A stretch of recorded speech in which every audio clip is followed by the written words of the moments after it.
Assalamualaikum warahmatullahi wabarakatuh. Para sahabat semuanya dimanapun Anda berada, walaupun beberapa hari ini saya begitu aktif menanggapi video viralnya Gus Miftah yang mengisi pengajian di Magelang dengan mengeluarkan narasi kalimat yang cenderung merendahkan penjual es teh. Akan tetapi saya sangat mengapresiasi sekali Gus Miftah. Apresiasi saya bukan berarti saya membenarkan apa yang telah dilontarkan oleh Gus Miftah, tidak. Ya, saya tetap kelakuan dari Gus Miftah itu adalah kelakuan yang tidak patut dicontoh, apalagi seorang pendakwah, tidak patut. Akan tetapi apresiasi saya di sini adalah setelah viralnya videonya dia, secara tidak langsung, ya, tidak begitu lama, Gus Miftah ini mengakui kesalahannya dan meminta maaf kepada masyarakat Indonesia, dan terkhusus meminta maaf kepada Pak Sunhaji, penjual es teh dari Magelang yang dianggap telah direndahkan oleh Gus Miftah. Bahkan Gus Miftah sendiri ini datang ke rumah dari Pak Sunhaji. Ya, ini artinya bahwa sekali lagi Gus Miftah ini mengakui kesalahannya, dan saya anggap ini adalah sebuah seseorang yang menunjukkan kejentelannya. Jadi sangat gentle, sangat kesatria, itu yang saya apresiasi. Ya, akan tetapi sangat disayangkan sekali para tokoh-tokoh yang ada di panggung pengajian bersama Gus Miftah ini sama sekali tidak meminta maaf, bahkan cenderung membela diri bahwa mereka tidak ikut menertawakan penjual es teh, akan tetapi tertawa mereka itu karena terbawa suasana pada waktu itu. Salah satunya adalah Habib Zaitkan. Saya rasa ya, mereka pengecut. Ya, mereka pengecut, tidak mengakui kesalahannya. Akan tetapi ya, Gus Miftah ini mengakui kesalahannya dan meminta maaf secara publik. Bahkan dia, Gus Miftah ini rela mengundurkan diri dari jabatan utusan khusus presiden dalam bidang kerukunan beragama. Gentle, saya akui gentle, dan saya akui satria, ya, itu.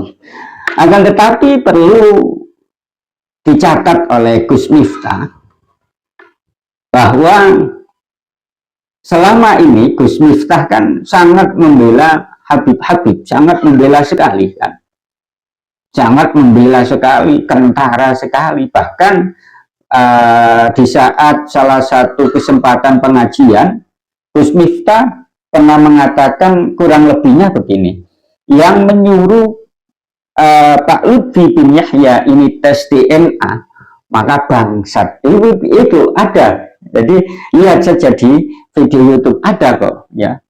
Ini artinya apa? Saking membelanya Habib, kita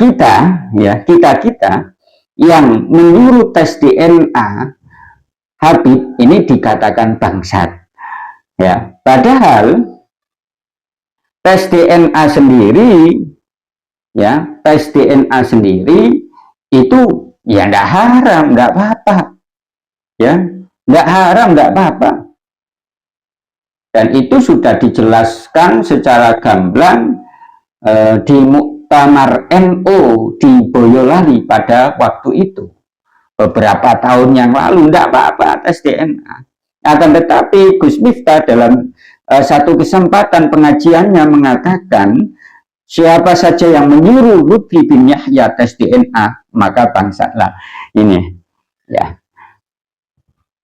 Yang perlu digarisbawahi oleh Gus Miftah adalah selama ini Gus Miftah ini kan getol banget membela Habib, ya cinta banget terhadap Habib, bahkan sampai dicium-cium kakinya yang dari Pekalongan itu. Akan tetapi ketika viralnya kejadian kemarin yang sampai memundurkan diri Gus Miftah dari jabatan khusus utusan presiden, ada enggak yang membela dari kalangan habaib yang membela Gus Miftah? Coba ada enggak? Ada enggak? Satu saja.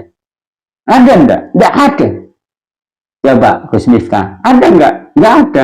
Bahkan Habib yang di sampingnya Kapib Zaidan itu cenderung atau enggak cenderung ya mengelak angkat tangan, tidak mengakui kesalahan bahwa Kapib Zaidan ini ikut menertawakan penjual es teh.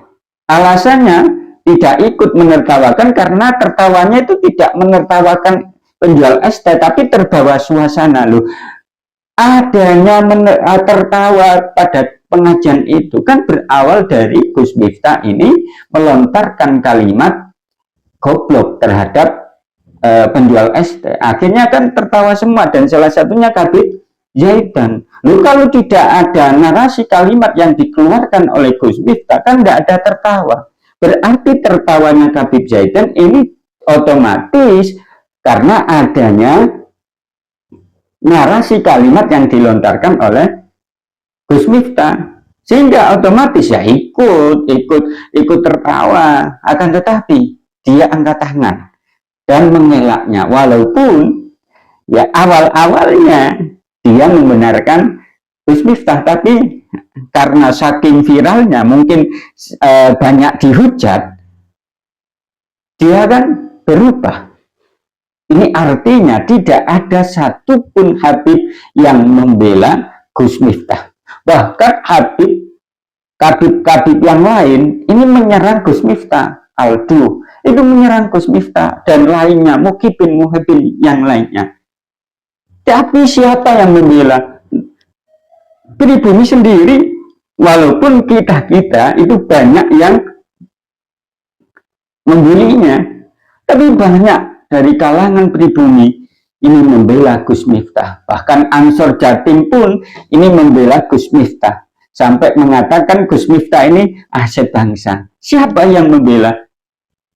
Pribumi sendiri. Siapa dari kalangan Habib yang membela Gus Miftah? Nggak ada kan Gus? Nggak ada. Ini artinya ini adalah peringatan bagi Gus Miftah. Jangan sekali-kali mengagung-agungkan orang Yaman itu. Jangan sekali-kali berteman dengan orang Yaman. Klan Ba'ali, imigran Yaman maksud saya ya. Imigran Yaman. Ya, klan Ba'ali, para habaib, jangan berteman. Kenapa? Karena nanti imbasnya adalah karakter Anda akan berubah. Ayo coba, Gus Miftah pernah enggak melempar-lempar makanan ke jamaah? Pernah. Loh, itu apa manusiawi? Tidak manusiawi. Itu seperti monyet gitu loh, ngasih monyet. Itu tidak manusiawi. Mungkin kelakuan Gus Miftah itu salah satunya adalah karena terkontaminasi dengan seringnya berkumpul dengan para habaib. Kemudian Gus Miftah sering melontarkan kata-kata yang sejatinya tidak pantas dikeluarkan oleh seorang pendakwah, seperti goblok dan lain-lain. Loh, itu mungkin ya terkontaminasi karena Anda Gus Miftah ini sering bergaul dengan klan Ba'ali. Gitu. Makanya ini menurut saya teguran ya dari Allah Subhanahu wa taala, jangan sekali-kali ini bergaul dengan mereka. Hentikan bergaullah dengan kiai-kiai Nusantara. Mereka jelas mengajarkan yang baik, tidak mengajarkan yang bohong ya. Terus saya tanya kepada Gus Miftah pernah kan mengaku bahwa Anda mengatakan keturunan ke-9 kalau nggak salah dari Syekh Hasan Besari ya, kemudian keturunan keberapa itu ke-18 dari Raden Fata tak apa itu, ya. Dan Anda mengatakan keturunan juga dari keturunan Brawijaya. Loh, Anda itu mendapatkan silsilah begitu dari mana? Saya yakin itu adalah karena Anda sering bergaul dengan orang Pekalongan itu, sehingga diberitahu silsilah nasab Anda dengan pencakokan nasab. Itu harus dipertanggungjawabkan loh. Ya, oleh karenanya sekali lagi untuk Gus Miftah janganlah bergaul dengan mereka. Kau bergaulah dengan kiai-kiai Nusantara. Mereka jelas, sanadnya jelas, keilmuannya jelas, mereka mengajarkannya juga jelas. Ya, yang jelas-jelas itu saja yang bisa saya sampaikan. Jadi intinya Gus Miftah dalam keadaan sengsara, tapi yang dibela tidak membela satupun juga. Assalamualaikum warahmatullahi wabarakatuh.